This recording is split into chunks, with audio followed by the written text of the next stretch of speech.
If you have an iPhone running iOS 6s or later, you've got Apple's Health app, which accurately records steps. You've also got the Altimeter app, which keeps track of changes in elevation, to track how many stairs you've climbed.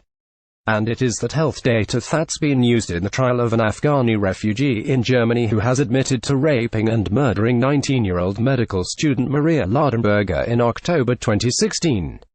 The refugee, Hussein Khavari, admitted to raping Ladenburger and to drowning her in the river Dreisam. But as the BBC reported on Friday, although HES admitted his guilt, HES disputed some details. He was identified by a long strand of hair found in bushes close to the crime scene and by DNA recovered from a scarf that was found on the riverbed nearby.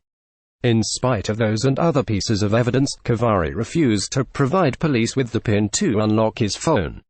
So, similar to the case of the FBI trying to get into the iPhone of the San Bernardino terrorists in the US, German investigators turned to an unnamed company from Munich that has a reputation for being able to crack locked phones.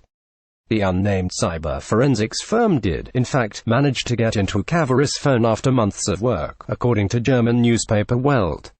The case had begun in September. Getting into the phone meant getting the details of its owner's geodata. Investigators found that the suspect's Apple Health app recorded his movements. Between 2:30 a.m. and shortly after 4 a.m., he moved only a few steps, it showed. But it also showed that during the same time, he twice climbed stairs. The investigators soon realized that those two moments might be translated into the suspect first dragging his victim down the riverbank, and then climbing back up. To verify the theory, Freiburg police sent an investigator with a similar stature as that of Khavari to the scene of the crime and gave him an iPhone to track his movements. It confirmed the theory. Climbing up and down the embankment was recorded as stair climbing.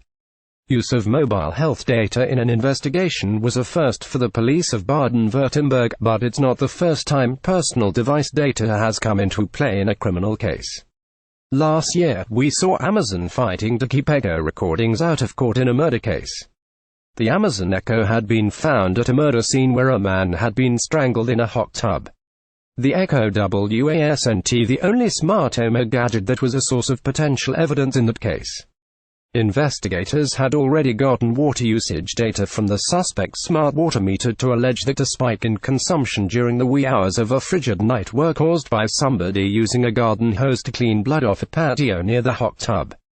Clearly, we can expect to see more court cases where data from our devices comes into play in courtrooms. Our devices hear us, they track us, and they can be figuratively put on the witness stand.